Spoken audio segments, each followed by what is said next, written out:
E o texto que nós vamos ler é o texto do profeta Malaquias. Texto do profeta Malaquias, capítulo de número 1. Nós vamos caminhar ao longo do livro do profeta. Talvez você só conheça o profeta Malaquias a partir daquele texto que gostam muito de ler nas igrejas a respeito dos dízimos. Vós roubais ao Senhor nos dízimos e nas ofertas. Um texto que é aplicado muitas vezes, ou quase na totalidade das vezes,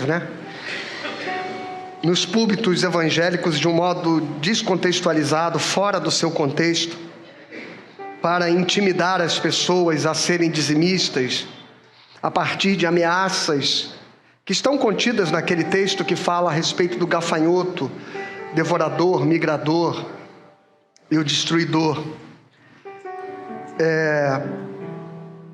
Mas nós vamos conhecer o profeta Malaquias aqui hoje numa outra perspectiva. Diz assim o capítulo 1, versículo 1. Sentença pronunciada pelo Senhor contra Israel por meio de Malaquias. O Senhor diz: eu sempre os amei, mas vocês perguntam, como é que nos amaste? E o Senhor responde: Esaú era irmão de Jacó, mas eu amei Jacó e desprezei Esaú. Fiz dos montes de Edom uma desolação e dei a sua herança aos chacais do deserto. Se Edom disser, fomos destruídos, mas vamos reconstruir o que está em ruínas, o Senhor dos exércitos responderá: eles podem até reconstruir, mas eu vou derrubar outra vez. E a terra deles será chamada terra da maldade, o povo contra quem o Senhor está irado para sempre. Vocês verão isso com seus olhos e dirão: o Senhor é grande. Também o Senhor é grande também fora das fronteiras de Israel. Malaquias é um profeta que sabe-se muito pouco sobre ele. Ele profetiza em torno do ano de 520 antes de Cristo. Alguns acreditam que ele é um dos profetas e sacerdotes que foram expulsos, ou mesmo que mandados embora do exílio babilônico, juntamente naquele período de Esdras e Neemias, quando se voltam para reconstruir os muros de Jerusalém, e onde se lançam os alicerces do templo, do novo templo, depois que o templo havia sido totalmente destruído, derrubado por Nabucodonosor, quando ele invadiu Jerusalém e levou as lideranças, os sábios, todos aqueles que tinham alguma proeminência intelectual ou poder social, foram levados cativos em Babilônia, para a Babilônia. Durante muitas décadas ficaram escravos em Babilônia, e nesse momento, é o momento onde, passado o Império Babilônico e já estando diante do Império Persa, nós vemos a ordem de Ciro, ele emitindo e expedindo ordem para que, autorizando a que parte de Israel voltasse para reconstruir os muros da cidade e reerguerem o seu templo. Por fim, a promessa de que Deus libertaria o povo do seu cativeiro estava se cumprindo. Acredita-se que Malaquias era contemporâneo, e alguns dizem até que ele poderia ser um pseudônimo usado por alguns homens importantes deste tempo, como o próprio Esdras ou mesmo Mordecai, aquele que era tio de Esther e que viveu contemporaneamente nesse mesmo período no Império Persa, quando Artaxerxes era considerado o rei da Pérsia, aquele que na história nós conhecemos como o grande rei e mitológico rei persa, o nome me escapou totalmente agora, que virou filme, inclusive encenado pelo Rodrigo Santoro na saga 300, o rei Xerxes, exatamente, o rei Xerxes. Então, Malaquias é um personagem desse tempo. O fato é que, depois que ele profetiza, e ele está colocado dentre os livros da Tanakh judaica, do Antigo Testamento judaico, como o último dos profetas menores. Eu disse no domingo passado, menores não porque eles sejam menos importantes, mas porque os seus escritos são menos extensos. Então nós temos os profetas maiores, que são aqueles dos maiores livros, que são Isaías, Jeremias, Ezequiel, Daniel, e depois nós temos a sequência dos profetas menores, como Oséias, Joel, Jonas, Abacuque, Miqueias, Naum, Ageu, Sofonias, e todos esses até o profeta Malaquias. E Malaquias, então, ao profetizar a respeito da esperança messiânica, a partir dele se dá um silêncio, como eu disse há pouco. Pelo menos, acredita-se ter havido pelo menos 400 anos de intervalo, desde que Malaquias, o último dos profetas, profetizou, até que Jesus nasceu. Ali, no ano... É muito curioso isso, né? Dizer que Jesus nasceu no ano 4 a.C., mas não estranhe, de fato há uma defasagem no calendário, e se nós quisermos ser exatos, nós temos que dizer que Jesus nasceu no ano 4 a.C., e não no ano 0, né? Mas vamos tomar a referência, então, de Malaquias até Cristo, nós estamos falando de pelo menos 4 séculos de distância, de um hiato que se deu, onde a palavra de Deus não foi pronunciada pela boca de nenhum profeta mais. Nesse interregno desses livros, existem escritos não canônicos, apesar de que no Concílio de Trento, no século XVI, a Igreja Romana os introduziu na Bíblia Católica Romana, e eles não estão na Bíblia Protestante, porque nunca fizeram parte dos textos hebraicos canônicos, e nem da Bíblia cristã canônica, mas foi um acréscimo, os livros chamados deuterocanônicos, que os católicos romanos acrescentaram ao texto das Sagradas Escrituras no século XVI, exatamente na Contra-Reforma, no Concílio de Trento. Esses livros que estão aqui no interregno desse episódio são, por exemplo, o livro de Macabeus, 2 livros de Macabeus, Macabeus 1 e Macabeus 2. Eles têm bastante registros históricos importantes, não são fonte de doutrina e de fé para nós, mas se você quiser pegar uma Bíblia católica e ler esses livros, eles são de importantes informações sobre este momento histórico que há entre o profeta Malaquias, que é do Império Persa, e depois o Evangelho de Mateus, que é onde Jesus nasce. Aqui no meio nós temos pelo menos 2 períodos muito importantes do domínio dos gregos e do domínio macedônio de Alexandre o Grande, que domina a Palestina, e depois o domínio romano. E entre o domínio grego e o domínio romano, ali na Palestina se dá a grande disputa de todo aquele território entre Antíoco e Seleuco, e aí os Seleucidas vão dominar a região, e toda essa história você vai encontrar lá nos livros de Macabeus 1 e 2. Mas eles não estão na sua Bíblia protestante evangélica. Não estão porque, como eu disse, não fazem parte do cânon. São acréscimos posteriores da Igreja Romana. Nosso Antigo Testamento, ele é o mesmo texto usado pelos hebreus, pelos judeus. É o que nós poderíamos dizer sendo a Bíblia judaica. Que nós chamaríamos, os judeus chamariam de Tanakh, composta pela Torá, pelos Nevins e pelos Ketuvins. Esses 3 blocos de livros, a Torá, os profetas e os escritos, compõem o Antigo Testamento. E o Antigo Testamento protestante é a mesma Tanakh do judaísmo. E nossa Bíblia se difere dos textos sagrados judaicos, ou seja, que era a Bíblia que Jesus usava, e era a Bíblia que Jesus citava. Jesus, inclusive, cita, pelo menos 2 vezes, explicitamente o texto do profeta Malaquias.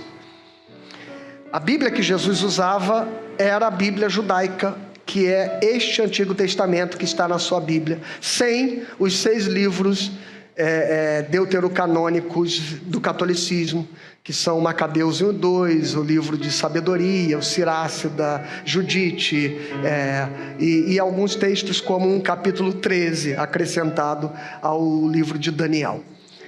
Mas isso é curiosidade para você entender a composição e a distância de 400 anos entre Malaquias e Mateus. Eu estou dizendo isso porque talvez, se houver alguém nos assistindo aqui que é de fé católica, vai pegar a sua Bíblia e vai dizer: não, o pastor se enganou, tem aqui uns livros entre Malaquias e Mateus. Mas esses livros não são originários dos textos sagrados, eles foram acrescentados depois. Você que é católico, então entenda isso. Nós chamamos na teologia de livros deuterocanônicos, ou seja, são um novo cânon católico.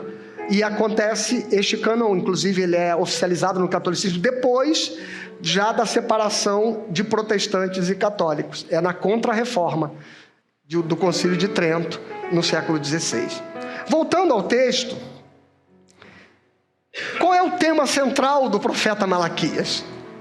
Qual é o tema central da profecia do profeta Malaquias a respeito da vinda do Messias? Se nós perguntarmos para os evangélicos em geral, nós diríamos: Malaquias fala de dinheiro. Mas não é disso que ele fala. Malaquias não fala, e o tema central do seu livro não são os dízimos. O tema central do livro de Malaquias é a fidelidade. Se você passar algumas páginas da sua Bíblia e você olhar o capítulo de número 2, a partir do versículo 10, Malaquias, inclusive, vai tratar da infidelidade conjugal de muitos em Israel. De homens que estavam deixando as suas esposas judias, hebreias, e estavam casando-se e fazendo alianças espúrias. O que não era em si o grande problema é que na sua infidelidade conjugal, eles estavam também abraçando os deuses e as crenças desses povos. Esse texto também não está aqui porque Malaquias queira falar de casamento ou de fidelidade conjugal. O que ele está falando é que, na medida em que Israel acusa Deus de infidelidade, é muito curioso, porque quando a gente lê o profeta Malaquias inteiro, a gente percebe que o discurso dele se baseia no fato de que é o povo de Israel que está acusando Deus de infidelidade. É o povo que está dizendo para Deus que foi abandonado por Deus. Os sacerdotes, eles fazem um culto qualquer, e é o tema do capítulo 2, por exemplo. O capítulo 1, já a partir do versículo 6 até o capítulo 2, o profeta Malaquias trata da infidelidade dos sacerdotes, de um culto mesquinho que eles estavam prestando a Deus. Eles apresentavam qualquer oferta, eles apresentavam animais coxos, lesionados, quando para o Senhor se daria e se dava a melhor das ofertas, o melhor de tudo que se tinha. Talvez você entenda que quando chegamos no capítulo 3, que Malaquias acusa o povo de não ser fiel nos dízimos, a questão, irmãos, não é o dízimo. A questão não é, ou não são as ofertas dos sacerdotes. Não é o fato deles estarem dando um animal coxo, mas era o motivo pelo qual o faziam. Era a razão pelo qual deixaram de ser fiéis. A razão pela qual aquele povo que tinha numa prática central da sua vida os dízimos como sustento e reconhecimento do lugar do templo e dos sacerdotes e dos levitas na relação deles com Deus. E essa é uma relação que nós não temos mais. Porque nós não temos mais um corpo de sacerdotes, nós não temos levitas. Desculpe, viu, músicos que estão assistindo por aí, que nos assistam e que vivem batendo no peito dizendo: o que você é na igreja? Eu sou levita. Meu irmão, não é ilusionismo você levita? Entendeu? O que é? Porque você não nasceu na tribo de Levi, você não está sob a antiga aliança, do antigo templo e do antigo culto. Nós estamos sobre o sacerdócio de Jesus Cristo. Os sacerdotes do templo antigo, os músicos do templo antigo, estavam debaixo do sacerdócio de Arão, da tribo de Levi. Mas o livro de Hebreus diz que veio um novo sacerdócio. E com a mudança do sacerdócio muda a lei. E o sacerdócio saiu da casa de Levi e caiu na casa de Judá. Porque Jesus Cristo, ele é da tribo de Judá. E mais do que isso, o seu sacerdócio transcende o sacerdócio de qualquer tribo. Porque ele é da ordem de Melquisedeque, que não tem origem de dias, não tem genealogia, ninguém sabe de onde ele veio. O que significa é que o sacerdócio cristão é o sacerdócio de todos os santos, porque ele não é de Levi, de Judá, de Dan, de Naftali, ele não é de Rúben, ele não é de Simeão, não é de José, não é de Benjamim. O sacerdócio de Cristo é o sacerdócio de todos.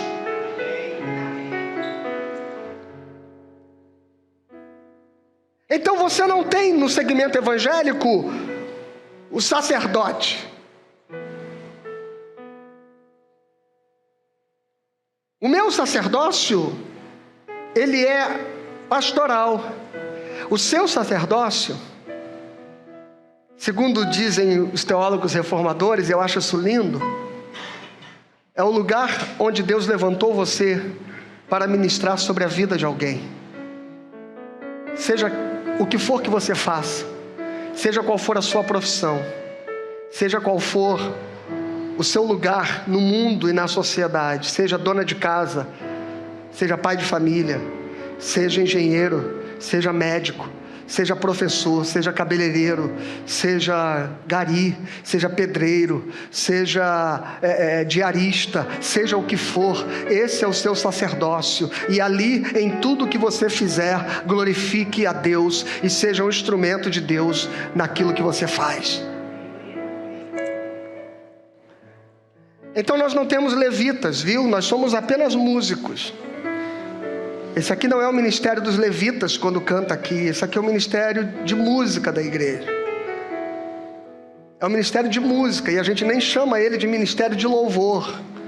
Porque não existe na igreja um grupo responsável pelo louvor. Você é responsável pelo seu louvor a Deus e a sua adoração. Esse ministério é o ministério de música, compostos de músicos que conduzem o louvor da igreja ao Senhor. Só esclarecendo isso, porque quando a gente desconstrói a ideia do antigo sacerdócio, do antigo regime levítico, a gente precisa também desconstruir a ideia de que o texto de Malaquias 3:10, trazei os dízimos, e se não trouxer, você rouba a Deus, e o gafanhoto devorador, esteja se referindo à prática da igreja. Não está. Está se referindo àquele povo, àquele culto, àquela gente, naquele sacerdócio, naquele regime levítico. A nossa fidelidade com dízimos e ofertas está baseada num preceito muito diferente deste de Malaquias. Está baseado no fato de que voluntariamente, por amor, por gratidão, Abraão deu dízimos àquele sacerdote Melquisedeque, do qual Jesus Cristo é da sua ordem.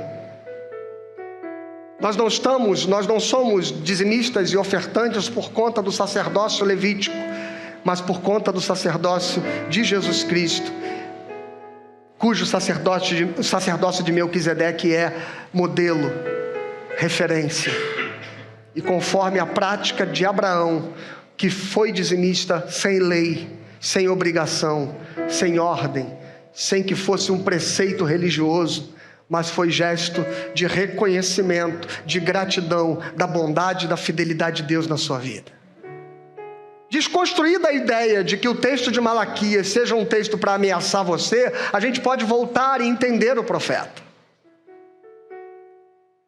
Porque o profeta, ele está querendo ensinar o povo e discutir com o povo a respeito de fidelidade. E a primeira questão que se levantava no meio daquele povo que havia lançado os fundamentos do templo. Ontem nós estivemos no nosso bate-volta de motociclistas, né? Tinha carro também, e Margarete foi comigo, Patrícia foi com o Mários, com as crianças, e a gente fez um roteiro ontem pela Serra do Piloto. Saímos daqui 9 da manhã, subimos a serra, passamos por cachoeiras, tomamos banho de rio, de cachoeira, comemos lá no alto da serra, descemos, chegamos aqui de volta às 8 da noite. Era para chegar às 5, chegamos às 8. Mas foi muito bom, né, Flávio? A Renata vai na próxima, na garupa, né? Na garupa. Fomos eu, Brenner, Flávio, Mários, o Jesus, Eduardo, e a gente saiu daqui e a gente visitou um sítio arqueológico, São João Marcos, que tem ali na serra. É um museu arqueológico, um sítio de uma cidade que foi submersa para construir-se uma represa, e quando se fez a represa, a cidade foi evacuada e foi submergida. Só que as águas da represa baixaram e as ruínas dessa cidade, de 2 séculos atrás, de mais de 3 séculos, na verdade, desde que ela foi fundada, apareceram e se tornou um sítio arqueológico. E tem lá um lugar muito legal para visitar. E eu estava olhando as ruínas da igreja. De todos os prédios, quase todos eles desapareceram, existem apenas pedras deles lá. Tem um pedaço de um prédio que seria da casa do prefeito, digamos assim, e um pedaço da igreja. Ela sim ficou, parte das 2 torres e o portal de entrada e o piso do hall de entrada estão lá. E me ocorreu o texto de Esdras, quando o povo volta para lançar os alicerces do templo.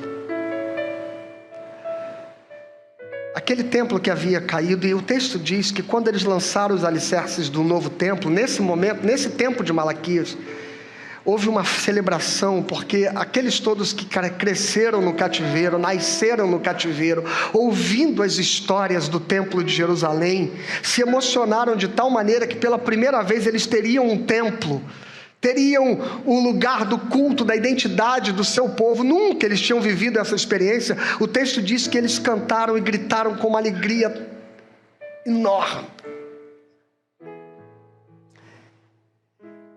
Mas uma outra metade do povo era aquela que já estava bem velhos, mas eles viram o templo na sua glória original. Eles cultuaram no templo antigo e foram levados para o cativeiro e agora voltavam, e mesmo os moradores da terra que ficaram ali viram o antigo templo. Disse que houve, em paralelo aos gritos de alegria, gritos de lágrima, de choro, de tristeza, porque eles tinham visto o primeiro templo e agora estavam vendo apenas ruínas de um novo templo que ia ser construído, que em hipótese alguma iria se comparar com o anterior. E foi exatamente por isso que o profeta disse que a glória da última casa seria maior do que a glória da primeira, porque havia uma descrença de que aquela história bonita que eles um dia tiveram com Deus pudesse voltar. Acontece que eles lançaram o alicerce do templo, e o tempo foi passando, o tempo foi passando, o tempo foi passando, e aquilo ficou abandonado lá. E cada qual foi viver a sua vida. E nada aconteceu. Eles esperavam que ao voltarem para Jerusalém, Deus levantaria um Messias rápido, sabe? E algumas décadas passavam e o Messias não nasceu.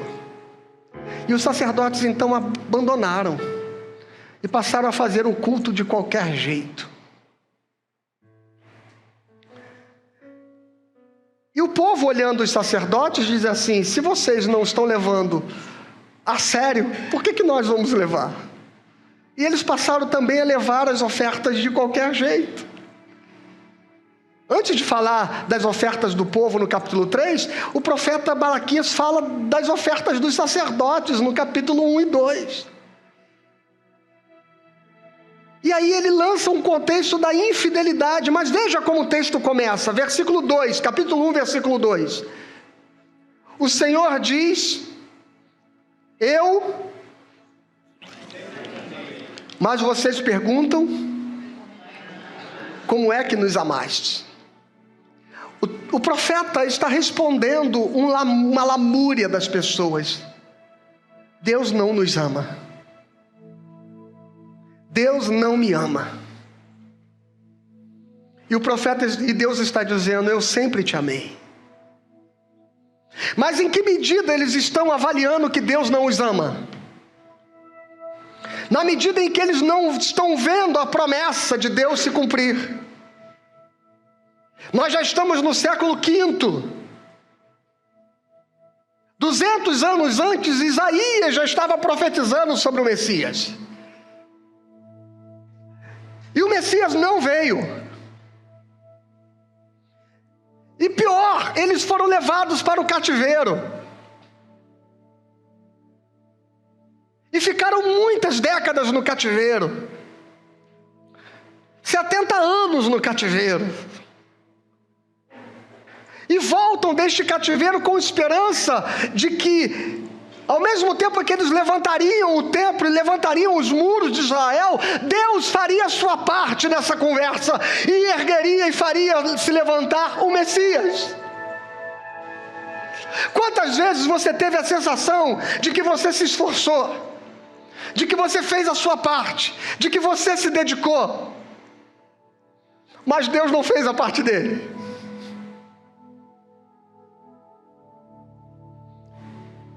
E você fica frustrado, porque você orou pelos seus filhos, você levou eles para a igreja, você investiu tempo, você ensinou a palavra a eles, e parece que Deus não fez a parte dele, na promessa que ele fez a você.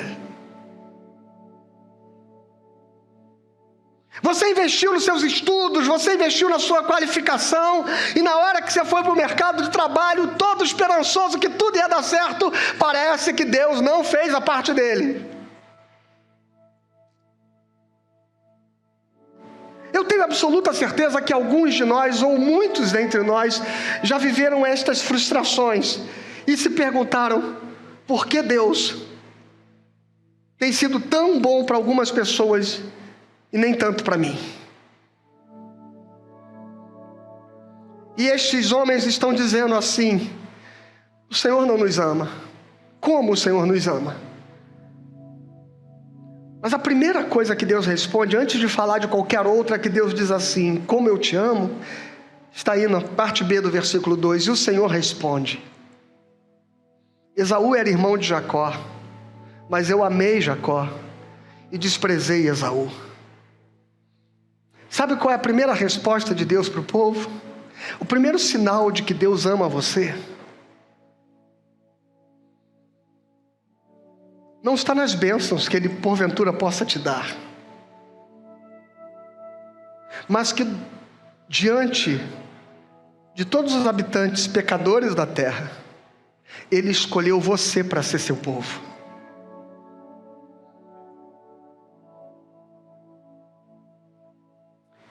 Havia Jacó e Esaú, e Deus está dizendo: você, Jacó, e aquele povo eram os descendentes de Jacó, eu escolhi vocês.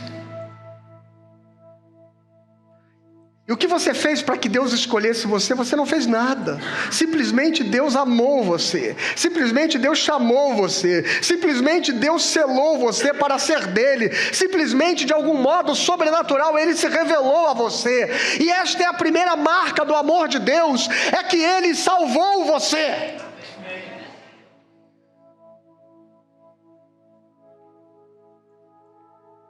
Então não questione se Deus te ama, porque você está aqui nesta manhã, porque foi o amor dele que te trouxe aqui. Não, você não veio porque você quis. Com amor eterno eu te amei, e com bondade eu te atraí, diz o Senhor. Foi o amor de Deus que te trouxe aqui. Foi o amor dele que fez com que a palavra fizesse sentido à sua vida, ao seu coração. Eu falo do Evangelho para pessoas intelectuais, para homens muito inteligentes, para pessoas doutas em muitas sabedorias e em muitas ciências, e elas não entendem o Evangelho. Mas o fato de você entendê-lo e crer nele Este é o sinal de que Deus te amou, porque Ele te escolheu. Porque Ele te escolheu. Mas o texto prossegue então, falando sobre a fidelidade do povo. Versículo 10, capítulo 2, versículo 10.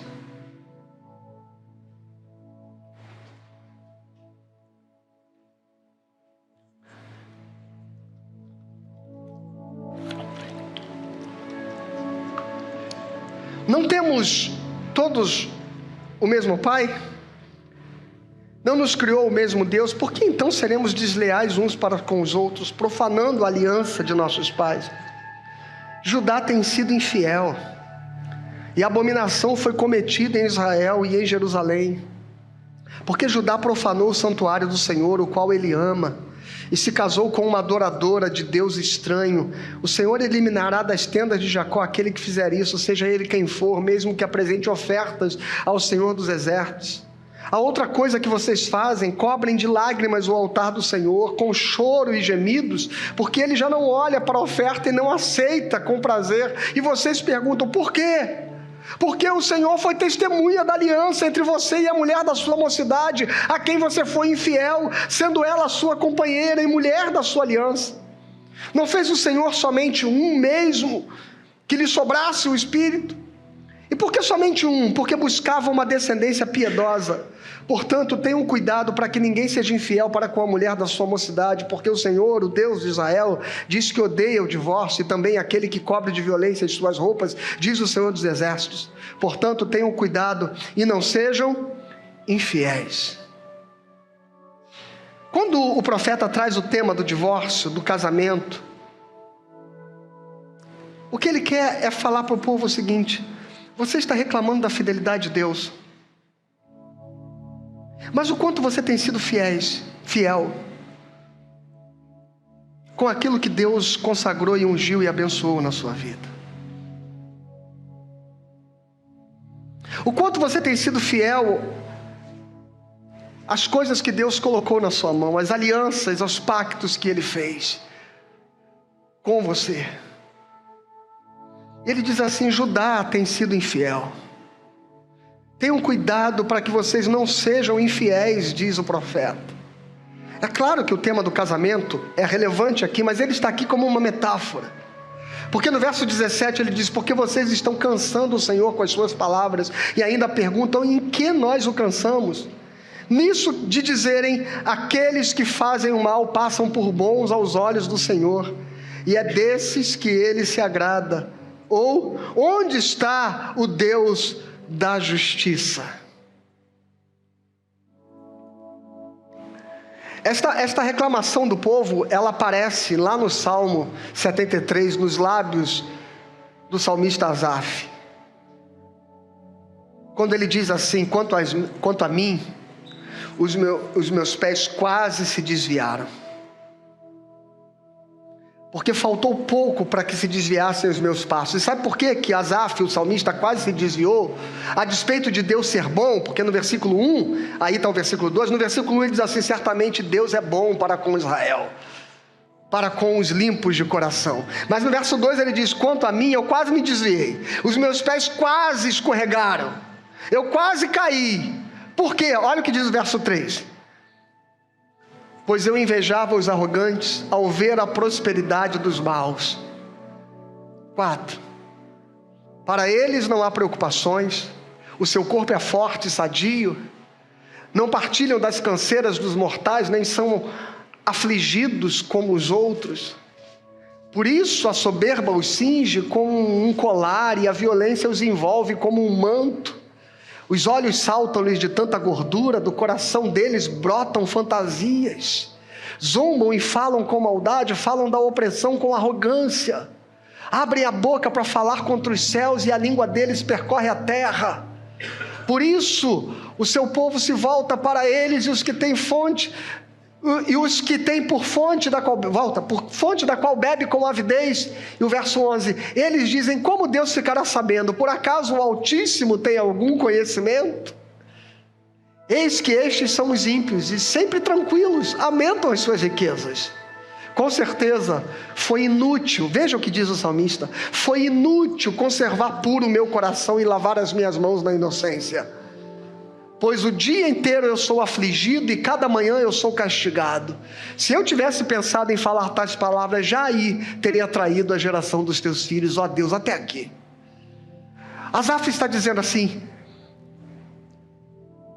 eu me perguntei durante um momento, do que vale eu ser crente? Do que tem me valido eu ir à igreja, eu ser fiel, eu servir a Deus, eu me dedicar, eu me esforçar?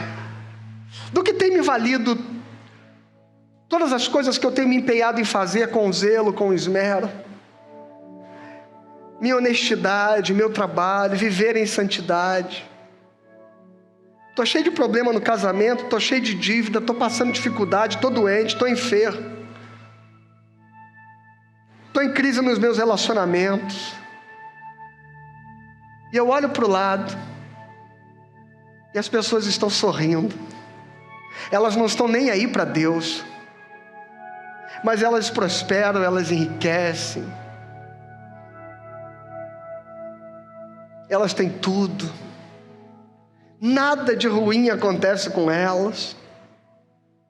Do que adianta ser crente, irmãos?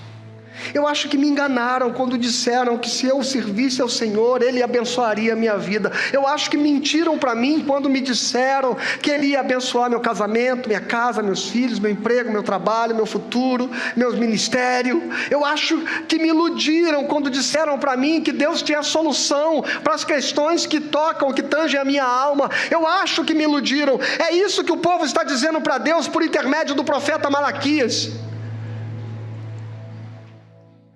O povo está dizendo: onde está a justiça de Deus? A gente acabou de vir da Babilônia, e os caras lá têm tudo, e a gente trabalhava para eles, e a gente limpava a casa deles, e a gente cultivava no campo deles, para a riqueza deles. E eles queriam virar o jogo dessa história. Ah, irmãos,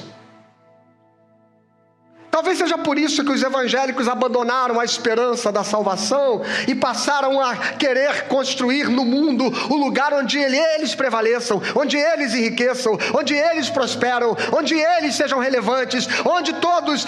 você já ouviu, no final da década de 90 surgiu um lema entre os evangélicos: Deus vai saquear as riquezas do mundo e vai dar ao seu povo. Porque nós fomos chamados para ser cabeça e não cauda. Não ouviram esse discurso? Talvez por isso o discurso da esperança na eternidade se afastou do púlpito evangélico, para nós falarmos de ter, de conquistar e de possuir as riquezas desta terra. Porque num determinado momento este povo olhou para Deus e falou assim: desculpe a expressão, que se dane, nós vamos correr atrás de fazer com que a nossa história seja uma história de vitória, de sucesso. E eu não aceito mais essas situações precárias na minha vida.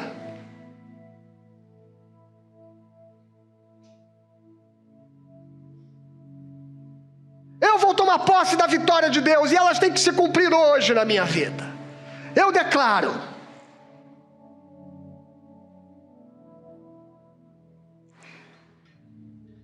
Se a gente voltar para o salmista, lá no versículo onde a gente parou de ler, no Salmo 73, coloca aí para mim.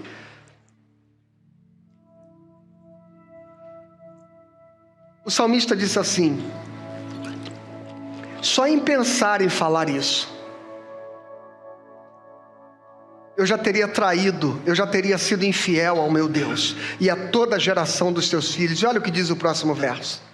Em só refletir para compreender isso, eu percebi que era uma tarefa pesada demais para mim. Até que eu entrei no santuário de Deus e descobri qual seria o fim deles. Tu certamente os pões em lugares escorregadios e os fazem cair na destruição. Como são destruídos no instante, são totalmente aniquilados de terror. Como acontece com o sonho, quando alguém acorda, assim, ó Senhor, ao despertares, desprezarás a imagem deles. Quando o meu coração estava cheio de amargura e o meu íntimo se comoveu, eu estava embrutecido e sem entendimento, era como um animal diante de ti. No entanto, eu estou sempre contigo, tu me seguras pela minha mão direita, tu me guias com o teu conselho e depois me recebes na glória. Aleluia! Você está entendendo a profundidade disso? O salmista diz assim: enquanto eu estava olhando com os olhos naturais o mundo, eu estava achando que Deus era injusto, que os ímpios prosperam e que os justos perecem.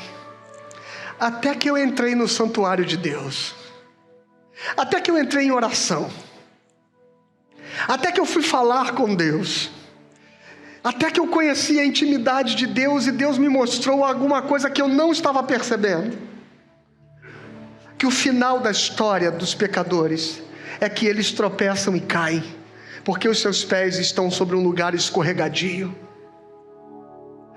Mas eu, Senhor, que estou caminhando aqui no meio dessas dificuldades todas, eu que estou aqui enfermo, desempregado, eu que estou passando necessidade, eu que estou vivendo uma tribulação, eu que estou aqui reclamando de que a vida não tem sido fácil para mim, eu me dei conta ao orar, ao estar contigo, que eu posso estar passando por esses lugares escorregadios de tribulação e de dificuldade. Mas a diferença é que eles um dia vão cair, mas eu jamais cairei, porque tu me seguras com a tua mão direita. E no final da minha história, o Senhor me recebe na tua glória. Aleluia! Aleluia! E é por isso que no profeta Malaquias, no capítulo 3, o Senhor diz: eis que eu envio o meu mensageiro, que preparará o caminho diante de mim. De repente o Senhor, a quem vocês buscam, virá ao seu templo, e o mensageiro da aliança, a quem vocês desejam, eis que ele vem, diz o Senhor dos exércitos. Irmãos, esta palavra é para a esperança do seu coração hoje. O Senhor está enviando uma palavra, uma mensagem, assim como João Batista apareceu no deserto, dizendo: o reino de Deus está chegando, para lembrar que as promessas iriam começar a se cumprir. Hoje o Espírito Santo diz ao seu coração: o Senhor Jesus Cristo virá, o teu rei virá, e ele virá ao seu tempo, o mensageiro da aliança, a quem vocês desejam, ele vem, diz o Senhor dos exércitos. Aleluia! O problema é que o verso 2 diz assim: mas quem poderá suportar o dia da sua vinda?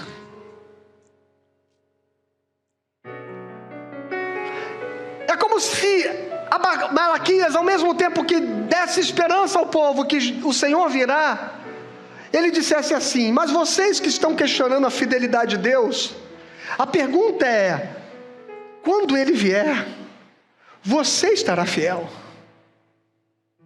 Quem poderá suportar o dia da sua vinda? Porque é interessante, irmãos, como a gente reclama às vezes de Deus sem a gente olhar para nós mesmos. A gente quer que a justiça de Deus venha sobre o ímpio pecador, como se ela viesse sobre nós, a gente sairia incólume, sabe?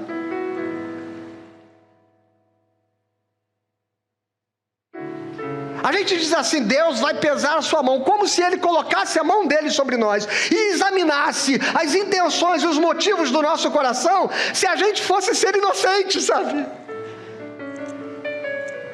É isso que Malaquias está dizendo para o povo. Você está pedindo para Deus julgar os pecadores, você está pedindo para Deus trazer o seu juízo sobre os pecadores, mas eu pergunto para você: se Ele fizer a mesma coisa com você, você vai se dar bem nesse negócio?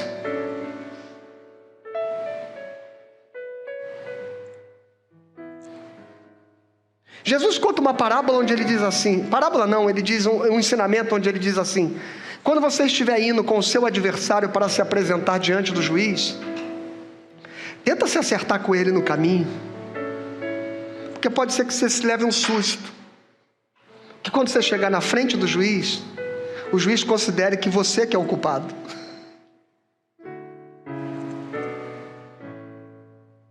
Para com esse negócio, irmãos, de você acreditar que aquele ou aquela pessoa precisa que a justiça de Deus, que o juízo de Deus venha disciplinar a vida dele. Porque talvez você se surpreenda com o fato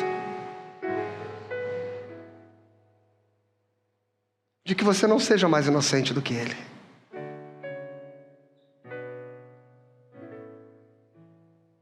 E a gente gosta tanto de clamar pela justiça de Deus, né?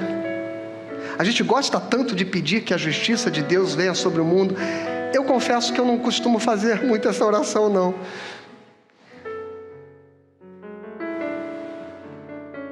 Porque se Deus intervir na história do jeito que a gente quer,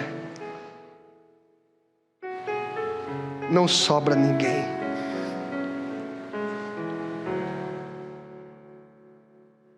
O que eu oro é que Deus nos visite com a sua misericórdia. O que eu peço é que Deus nos estenda a sua misericórdia. E então, lá no capítulo 3, quando Deus diz que vai cumprir, para a gente terminar, quando Deus diz que vai cumprir a sua fidelidade,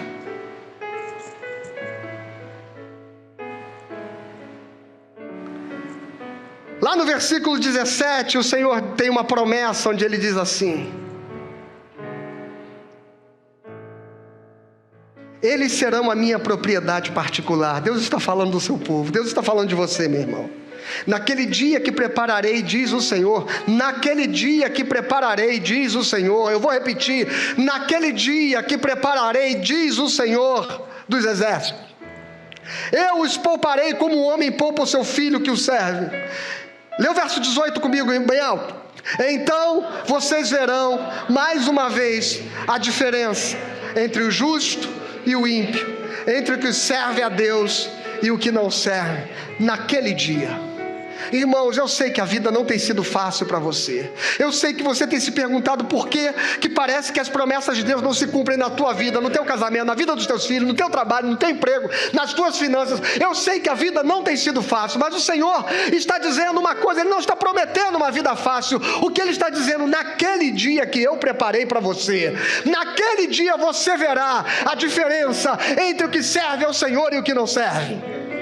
Naquele dia você verá a diferença entre o justo e o ímpio. Naquele dia você saberá o que significa ser povo de Deus e não ser povo de Deus. Porque o Senhor vem. E como Ele vem? Olha o que diz o versículo 1 do capítulo 4. Pois eis que vem o dia, queimando como fornalha, e todos os soberbos e todos os que praticam o mal serão como palha. O dia que vem os queimará, diz o Senhor dos exércitos, de modo que não lhes deixará nem raiz nem ramo. Mas para vocês que temem o meu nome, nascerá o sol da justiça, trazendo salvação nas suas asas.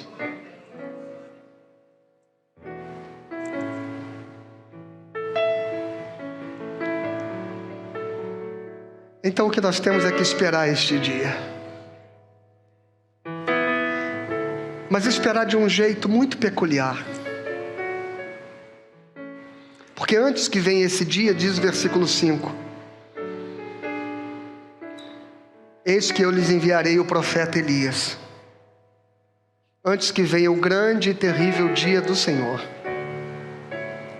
E ele converterá, lê comigo, converterá o coração dos pais para que eu não venha e castigue a terra. Tem uma coisa que você precisa fazer hoje na sua vida: é restaurar os teus relacionamentos.